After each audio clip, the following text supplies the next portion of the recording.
একটা পুরুষশালিত হাত তুরকে পেছন থেকে আষ্টেপৃষ্ঠে জড়িয়ে ধরেছে। একটু আগে নিষ্প্র তুরকে গেটের সামনে নামিয়ে দেয়। তখনকার ঘটনার পর থেকে তুর নিষ্প্রয়ের সাথে লজ্জায় একটা কথাও বলেনি। গেটের ভিতর গিয়ে ক্যাম্পাসে প্রবেশ করতেই নজর আটকায় তার দিকে তাকিয়ে থাকা আতিয়ার পানে। তার দিকে এগিয়ে যেতে নিবে তার আগেই এমন একটা বিশ্রী ঘটনার সম্মুখীন হয় তুর। কলেজের সবাই তুরের দিকে তাকিয়ে আছে। তুরের এক ঝাটকায় নিজেকে জড়িয়ে নিয়েছে। পেছনে ফিরে চেনা পরিচিত এক যুবকের ওপর চোখ পড়ল। তুর কিছুতেই এই যুবকটি থেকে এমন ব্যবহার আশা করেনি। এর আগে কেউ না, এ হলো তাদের ভার্সিটির বড় ভাই শিফন। শিফন তুরের দিকে এমন ভাবে তাকিয়ে আছে যেন অনেক দিন ধরে তুরকে দেখেনি। সে তুরের জন্য অপেক্ষা করছে। শিফনের চোখে তুরের জন্য হাজার ব্যাকুলতা, মুখে একটু কথা বলার আকুতি। তুর যেসব কিছু গুরুত্ব না দিয়ে উত্তেজিত কণ্ঠে বলে, এসব কি শিফন ভাই? আপনার থেকে আমি এমনটা আশা করিনি। শিফন তুরের একটু কাছে যেয়ে তুরের দিকে তাকিয়ে চোখে আকুতি নিয়ে বলে, তুমি এতদিন কোথায় ছিলে? কত খুঁজেছি তোমায় জানো? আমি কেন এমন করছি তুমি বুঝতে পারছো না? তুর কাট কাট গলায় বলে, না বলেই পাশ কাটিয়ে চলে যেতে শিফন তার পথ আটকায়। কাতর কণ্ঠে বলে, এতদিন ভার্সিটি আসোনি কেন? রোজ তোমার জন্য এখানে আসতাম। তুর বিস্ময় চরম পর্যায়ে পৌঁছে গিয়েছে। হঠাৎ ঠান্ডা গলায় বলে, আপনি কি সেই ভাইয়া যে আমাকে এই পিচ্চিটার মাধ্যমে ফুল দিয়েছিলেন? ঠোঁট কামড়াতে হাসে শিপন, বলে, উত্তরটা বুঝে নাও। আমার ক্লাস শুরু হয়ে যাবে, পথ ছাড়ুন। শিপন যেই রাস্তা একবার ধরে সেই তার শেষ অবধি দেখে ছাড়ে। শিপনের গলার স্বর কিছু একটা ছিল যা তুরের ভিতরে নাড়িয়ে দেয়। কিছু সময় ভাবনার মশগুলো থাকে। কিছু বলতে যাবে তার আগেই শিপন একটা অবাক করা কাণ্ড ঘটায়। প্যান্টের পকেট থেকে টুকটুকে লাল রঙের একটা গোলাপ বের করে চোখের পলকে তুরের সামনে হাঁটু গেড়ে বসে। তুরকে প্রপোজ করে বসে, I love you Tur, I love you so much. এই ভার্সিটিতে যেই দিন তুমি প্রথম এসেছিলে, তোমাকে দেখার পর তোমার প্রতি আমার মনে ভালোবাসা সৃষ্টি হয়েছিল। সময়ের পরিবর্তনে যা ভালোবাসা নামক সুন্দর অনুভূতি মনের কোণে রোপণ হয়েছে। আমি ভেবেছিলাম তোমার অনার্স শেষ করার পর আমার মনে কথা খুলে বলবো, কিন্তু এখন মনে হচ্ছে বলে দেওয়াটাই ভালো। তুমি শুধু আমার ভালোবাসা গ্রহণ করো। কথা দিচ্ছি আমি সারা জীবন তোমাকে অনেক সুখে রাখবো। মাঠে সবাই তাদের দেখছে। তুরের হাত পা কাঁপছে, সেই সাথে গলা শুকিয়ে যাচ্ছে। মনে হচ্ছে এমনি সে মাথা ঘুরে পড়ে যাবে। শিপন এখনো তুরের সামনে হাঁটু গেড়ে বসে আছে। অদূর আতিয়া স্তব্ধ হয়ে দাঁড়িয়ে আছে। তুর কম্পনান্ত কণ্ঠস্বরে বলছে, আমি বিয়ে হয়েছে আমার, আমি আপনার ভালোবাসা গ্রহণ করতে পারছি না। তাই রাস্তা ছেড়ে দেওয়া আপনার জন্য ভালো। আমার রাস্তাও আপনার রাস্তা পুরোপুরি আলাদা। হনহনিয়ে পা ফেলে ক্লাসের দিকে এগিয়ে যায় তুর। তার পিছন পিছন আতিও চলে যায়। পেছনে ফেলে যায় একজোড়া বিস্মিত চোখ। পেছন থেকে সবটা লক্ষ্য করে নিষ্প্রভ। মাঝ রাস্তায় নিষ্প্রভ লক্ষ্য করে তুরের ফোন তার কাছেই রয়ে গেছে। দরকারি জিনিস কখন কোনো সময় লাগে, সেজন্য সে আবার কলেজে ব্যাক করে আর এসেই এমন ঘটনা ঘটার সাক্ষী হয়। সে তাহলে ঠিক ধরেছিল তুরের বয়ফ্রেন্ড রয়েছে। নিষ্প্রভ ফোন ভেতর না নিয়েই চলে যায়, তবে কাজে মন দিতে পারছে না। অফিসে বাকিটা সময় বিস্ময় থেকে নিষ্প্রভের নিকট। সন্ধ্যায় নাগাদ তুর বাসায় ফেরে। আজ অনেকটা দেরি করে ফিরেছে সে, কারণ তার মন খুব একটা ভালো নেই। সেজন্য নিজেকে সময় দিতে একটা নদীর পাড়ে যায় সে। আতিকে আরো দেখে মনে হলো সে কোনো কারণে বিস্মিত হয়ে আছে। তুরে পুরো শরীর কেমন যেন করছে, তার ডাস্ট অ্যালার্জি রয়েছে। তুর ওয়াশরুমে ঢুকে সময় নিয়ে গোসল সারে। লাল রঙের একটা কামিজ পরে চুলগুলো তোয়ালে দিয়ে পেঁচিয়ে সে বেরিয়ে এসেছে। ব্যালকনিতে গিয়ে চুলগুলো সামনে নিয়ে মুছতে থাকে আর ভাবতে থাকে নিজেকে নিয়ে। রাত ৯টায়। মিশ্র এখনো বাড়িতে আসেনি। ইলিয়াস মির্জা আফসানকে ছাড়াতে হন্য হয়ে উঠেছে, কিন্তু আইন তাদের ছাড়বে না, কারণ কেসটা কোর্টে উঠেছে। আশা বেগম হঠাৎ করেই বেশ চুপচাপ হয়ে আছে। না জানি ভিতরে ভিতরে কি ছক কষছে সে। এই মহিলা বিশ্বাস নেয়। তুর হঠাৎ করে নিষ্প্রভের দেওয়া একটা লাল রঙের শাড়ি পরিধান করে, মুখে হালকা মেকআপ করে, চোখে গাঢ় কাজল, ঠোঁটে লাল লিপস্টিক, চুলগুলো খোঁপা করে আর্টিফিশিয়াল গাজরা লাগায়। আয়নায় নিজেকে দেখে সে নিজেই মুগ্ধ হয়ে যায়। আর সে সেজেছে শুধু নিষ্প্রভকে জন্য। আজ তুর নিষ্প্রভকে বলবে এই সম্পর্কটা সে এগিয়ে নিতে চায়। তুর অন্য পাশ হয়ে দাঁড়িয়ে আছে। নিষ্প্রভ এসে তুরটা লক্ষ্য করেনি।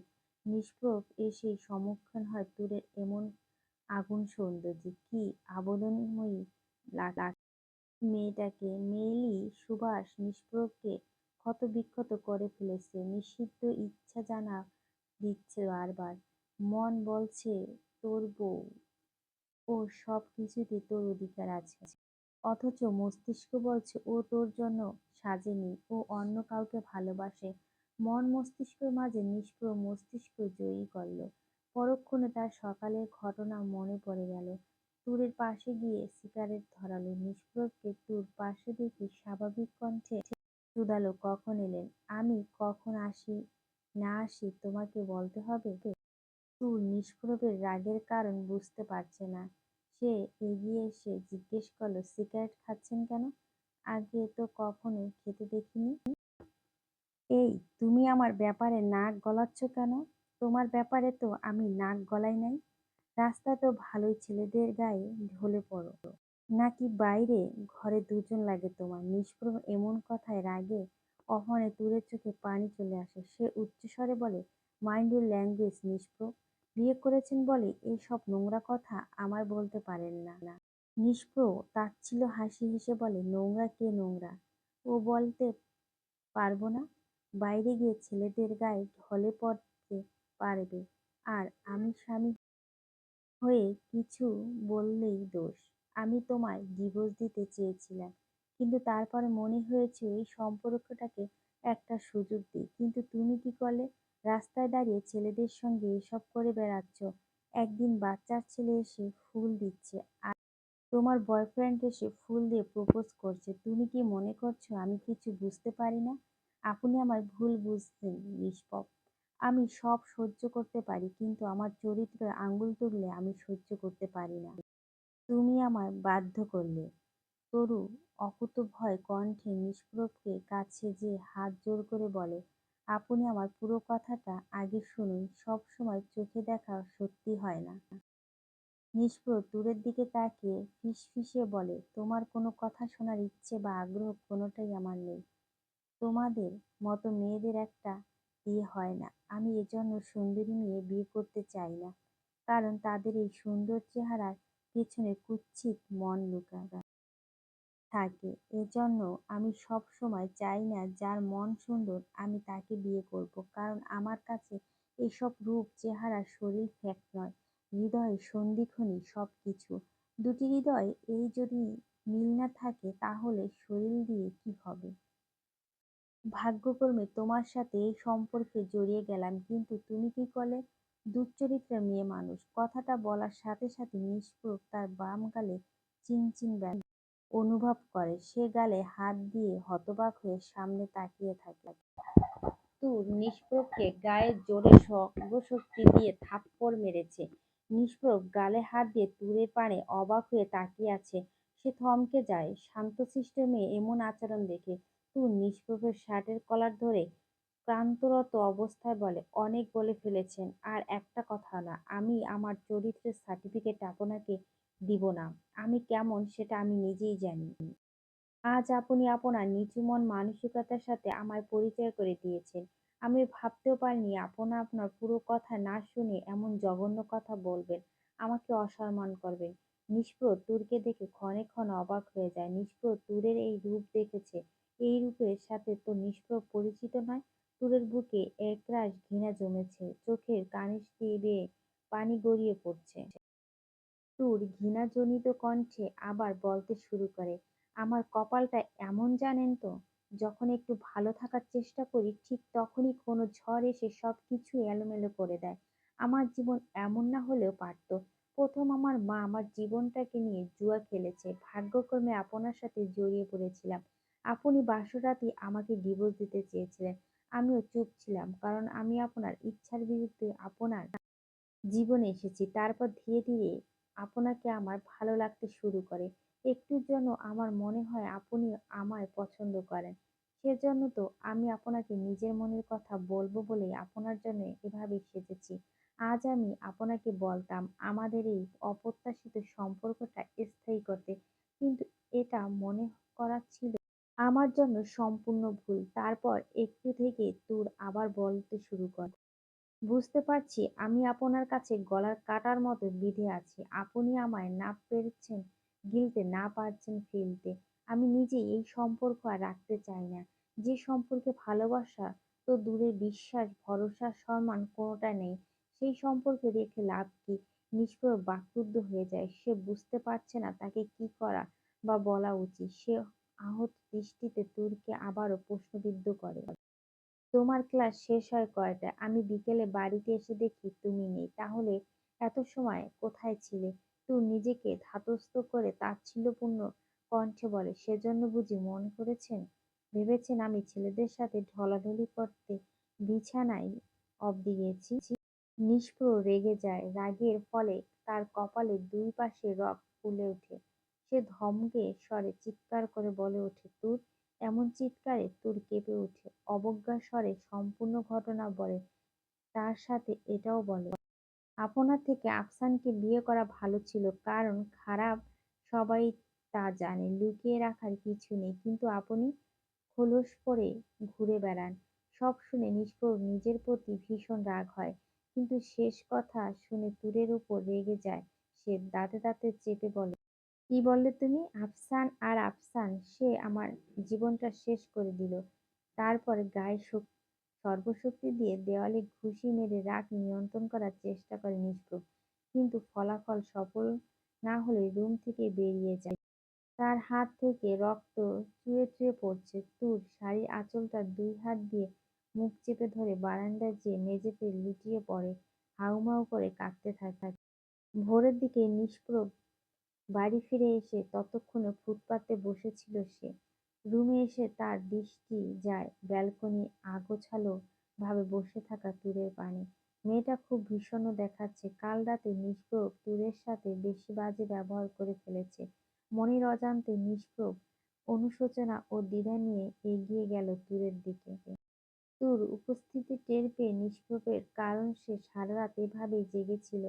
হাঁটু থেকে মাথা তুলে সামনে চোখ মেলে একবার তাকালো নিষ্প্রভের দিকে। মানুষ মুখ কি স্নিগ্ধ লাগছে! অথচ এই স্নিগ্ধ মুখ দেখলে বোঝা যায় না এর মুখ নিঃসৃত কথাগুলো কাউকে ক্ষতবিক্ষত করতে পারে।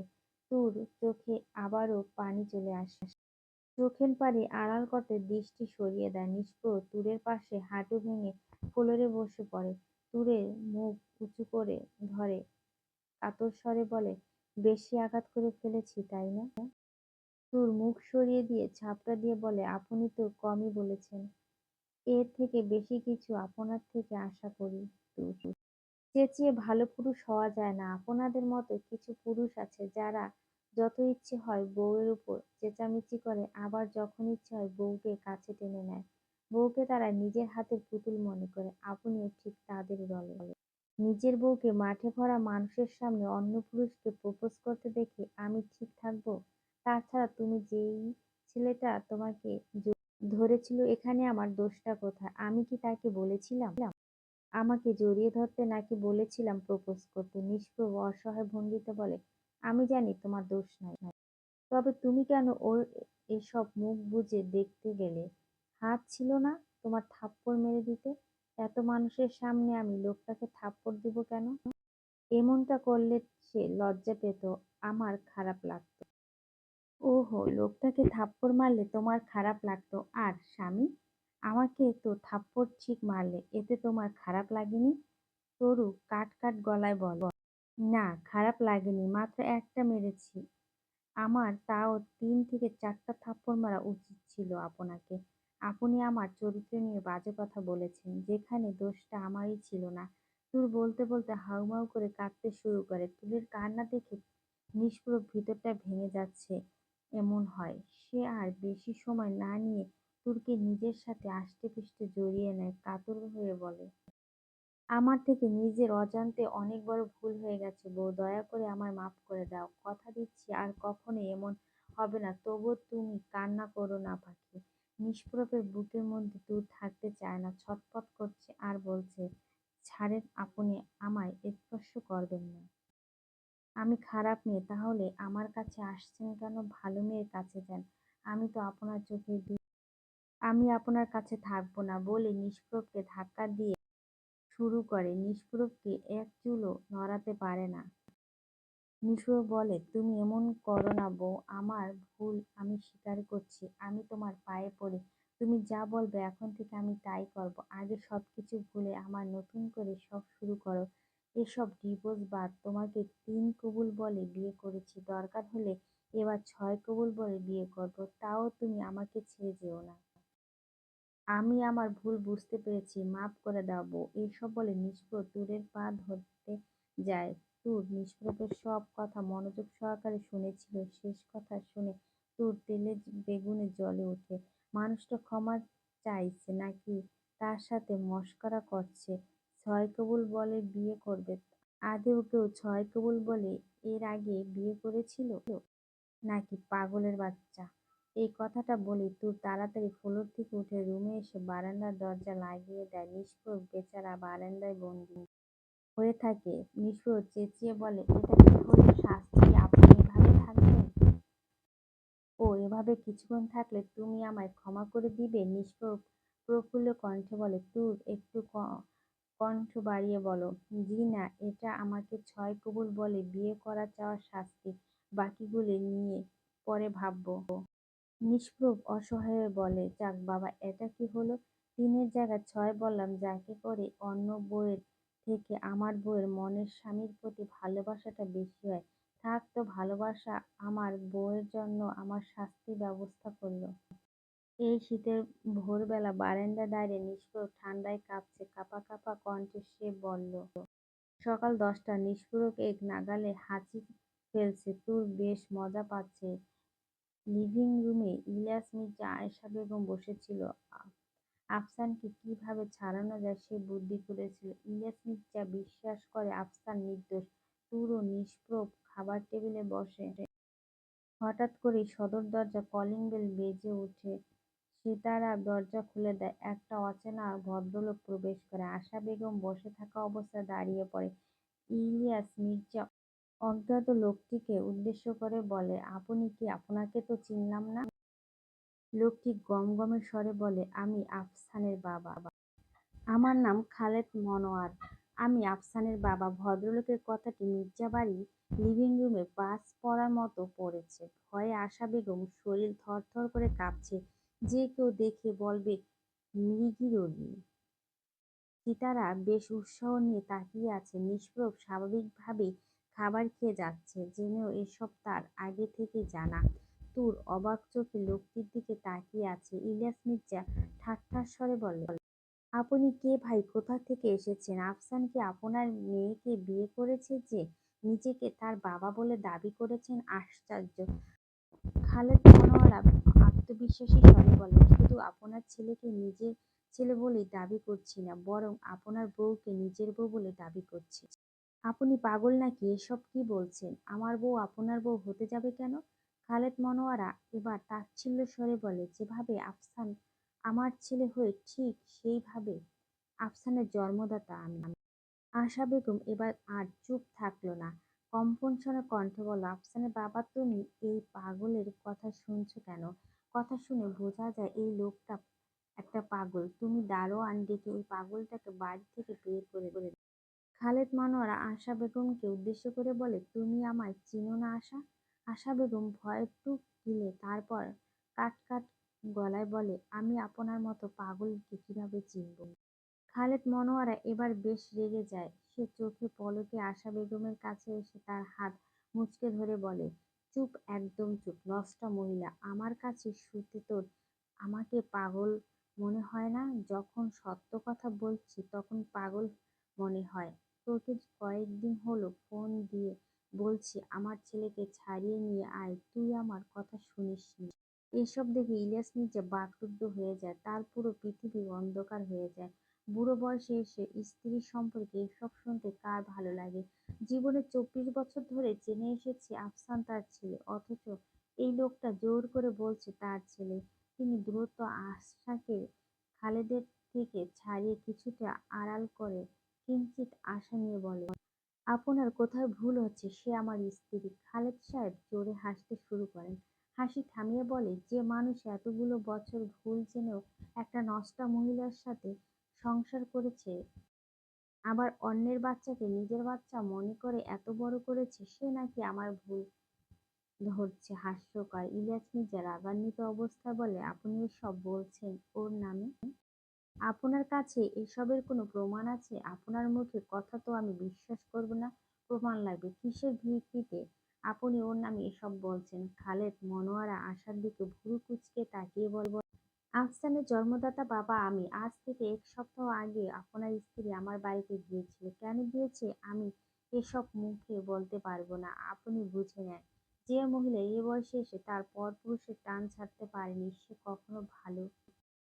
এসব বলে খালেদ মনোয়ারা তার হাতের স্মার্টফোন একটা ভিডিও অন করে ইলিয়াস হাতে তুলে দিতে নেয়। আশা বেগম বুঝতে পারে এটা কিসের ভিডিও। সে দ্রুতগতিতে এসে মোবাইলটার উপর থাবা মারে, ফলাফলস্বরূপ ফোনটি নিচে পড়ে যায়। আশা বেগমের আচরণে ইলিয়াস মির্জা বুঝতে পারতে দেরি হয় না, আসলে লোকটার সব সত্য বলছে। আশা বেগম ফোনটি তুলতে নিতেই খালেদ মির্জা তাকে ধাক্কা দিয়ে ফেলে দেয়। ফোনটি অন করে ইলিয়াস মির্জার হাতে তুলে দেয়। আশা বেগম নিচে পড়া অবস্থায় কাতরাতে কাতরাতে বলে, খালেদ তুই বড় ভুল করছিস, আমি তোকে ছাড়বো না। নিমক হারাম, তুই আমার থেকে এই যাবৎ লাখ লাখ টাকা নিয়েছিস, বিষয়টা গোপন রাখবি বলে। আজ তুই এসব বলতে পারলি? তুই যখন টাকা চেয়েছিস তখন, যখন ডেকেছিস তখনই গিয়েছি। হারামির বাচ্চা, স্বার্থপর, তোর জন্য আজ আমার এই অবস্থা।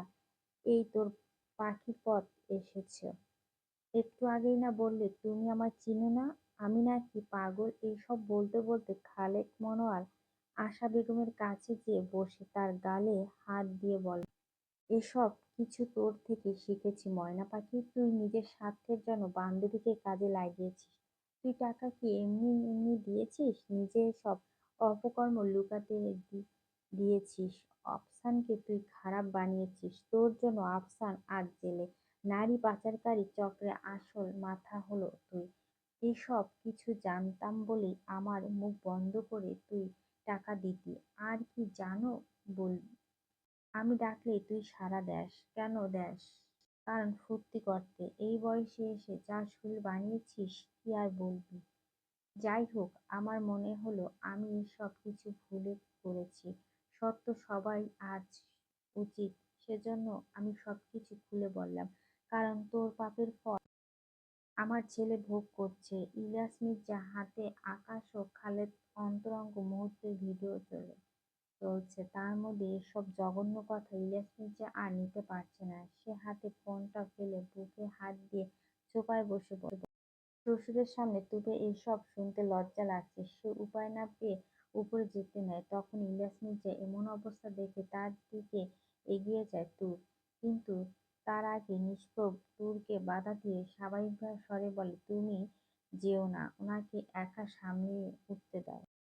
তুর তবুও যেতে নেই। নিষ্প্রভ তুরের হাত শক্ত করে ধরে, কিছুটা বিরক্ত হয়ে বলে, কথাটা আছে না, মায়ের থেকে মাসির দরদ বেশি। এখন দেখছি ছেলের থেকে ছেলের বউয়ের দরদ বেশি।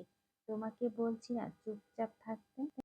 আশা বেগম হাউমাউ করে কান্না করছে। এত বছর ধরে লুকিয়ে রাখা সত্ত্বেও এভাবেই সবার সামনে আসবে সে ভাবতেই পারছে না। এতদিন ধরে সে বাড়িতে ও বাহিরে দুই জায়গায় সমপরিমাণে রাজত্ব করেছে, তার রাজত্ব এক নিমেষে শেষ হয়ে গেল।